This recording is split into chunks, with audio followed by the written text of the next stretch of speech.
अक्टूबर 1977 तारीख थी 3 अक्टूबर की।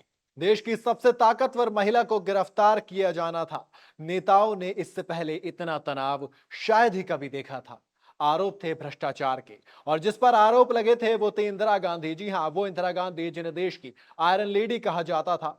ये वो तारीख थी जब सियासत की हवा को अपने हिसाब से बदलने वाली इंदिरा गांधी गिरफ्तार होने वाली थी। तब देश में सरकार थी मोरारजी देसाई की और जनता पार्टी की। गृह मंत्री थे चौधरी चरण सिंह। तो चलिए आज हम आपको इंदिरा गांधी की गिरफ्तारी की वो कहानी सुनाते हैं कि वो कैसे जेल गई और कितने घंटे जेल में रही।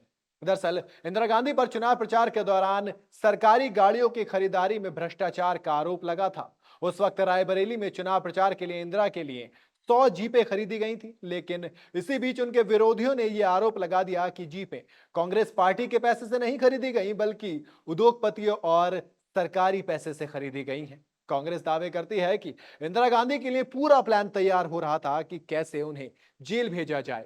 नेताओं में आपातकाल के वक्त जो जो अत्याचार हुए थे, जिसकी वजह से इंदिरा गांधी को लेकर काफी नाराजगी थी। दरअसल आपातकाल के दौरान कई नेताओं को जेल भेज दिया गया था और सभी इस वजह से गुस्से में थे।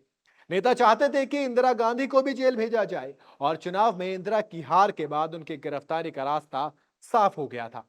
तत्कालीन गृह मंत्री चौधरी चरण सिंह तो जनता पार्टी की सरकार बनते ही इंदिरा गांधी को गिरफ्तार करने के पक्ष में थे, लेकिन उस वक्त के प्रधानमंत्री मोरारजी देसाई कानून के खिलाफ कुछ भी करने को तैयार नहीं थे। उनका कहना था कि बिना ठोस सबूत के इंदिरा को गिरफ्तार नहीं किया जाए। ऐसे में चौधरी किसी मजबूत केस की तलाश में थे जिसे आधार बनाकर इंदिरा गांधी को जेल भेजा जा सके। और इन सब के बीच चौधरी चरण सिंह को जीप स्कैम जैसा एक मजबूत केस मिल गया, जिससे इंदिरा गांधी को आसानी से जेल भिजवाया जा सकता था। फिर गिरफ्तारी की तारीख तय हुई 1 अक्टूबर, लेकिन शनिवार होने की वजह से चौधरी चरण सिंह की पत्नी का कहना था कि वो दिन शुभ नहीं है। इसके बाद फिर 2 अक्टूबर को गांधी जयंती का दिन सही नहीं लगा, और फिर 3 अक्टूबर की तारीख पर अंतिम मोहर लगी। इंदिरा की गिरफ्तारी का वक्त जानबूझकर शाम का तय किया गया ताकि कम से कम एक रात वो जेल में बिताए। हालांकि गिरफ्तारी के लिए एक शर्त भी रखी गई। कहा गया कि इंदिरा की गिरफ्तारी तो होगी, लेकिन उन्हें हथकड़ी नहीं पहनाई जाएंगी। सुबह ही इंदिरा गांधी के खिलाफ एफआईआर दर्ज की गई और एफआईआर की एक कॉपी इंदिरा गांधी को भेज दी गई। 3 अक्टूबर 1977 को शाम 5:15 बजे सीबीआई के अफसर इंदिरा गांधी के घर पहुंचते हैं। इसकी जानकारी मिलते ही पहले उनके निजी सचिव आर के धवन बाहर आते हैं और उनके वहां आने की वजह पूछते हैं। तो इस पर सीबीआई के अधिकारी एनके सिंह कहते हैं वो इंदिरा जी को सूचित कर दें कि एनके सिंह आए हैं। ये बात जब इंदिरा गांधी को बताई जाती है तो जवाब भिजवाती हैं वो, अपॉइंटमेंट लेकर क्यों नहीं आए। इसके जवाब में एनके सिंह कहते हैं कि वो जिस काम के लिए आए हैं उसके लिए अपॉइंटमेंट की जरूरत नहीं है। एनके सिंह को 1 घंटे तक बाहर ही रोका जाता है। इस पर एनके सिंह भड़कते हैं और कहते हैं अगर उन्हें 15 मिनट के अंदर उनसे मिलने का मौका नहीं मिला तो फिर बड़ा फैसला लिया जाएगा। फिर आखिर में इंदिरा गांधी बाहर आती हैं। एनके सिंह कहते हैं वो इंदिरा को गिरफ्तार करने आए हैं क्योंकि उन पर भ्रष्टाचार के आरोप हैं।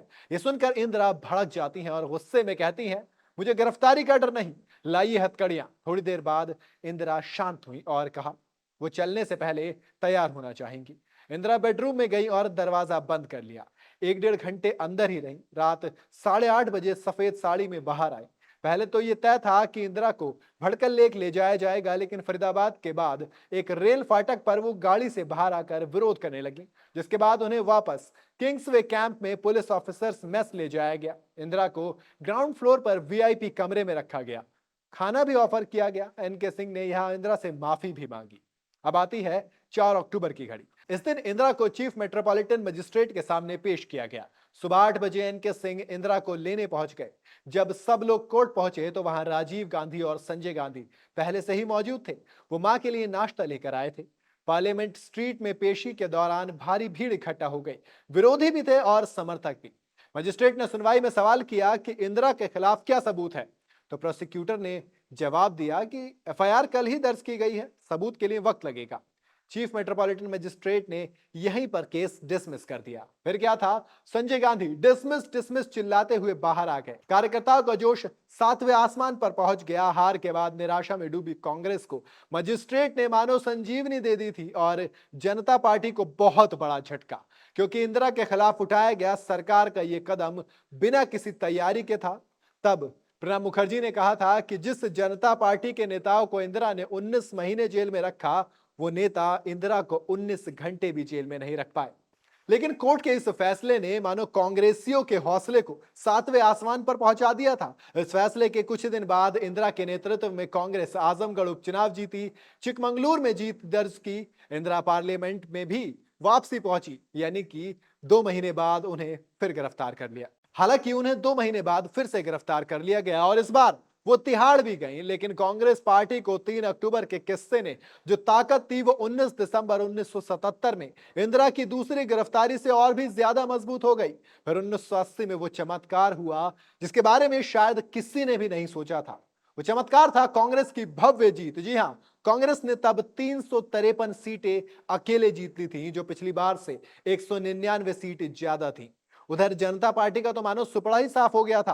पार्टी सिर्फ 31 सीट पर सिमट कर रह गई थी। आपको बताएं तो इंदिरा की गिरफ्तारी की राजनीतिक भूल को ऑपरेशन ब्लेंडर का नाम दिया गया था, क्योंकि इस घटना से इंदिरा को नुकसान तो नहीं हुआ बल्कि जबरदस्त फायदा हुआ।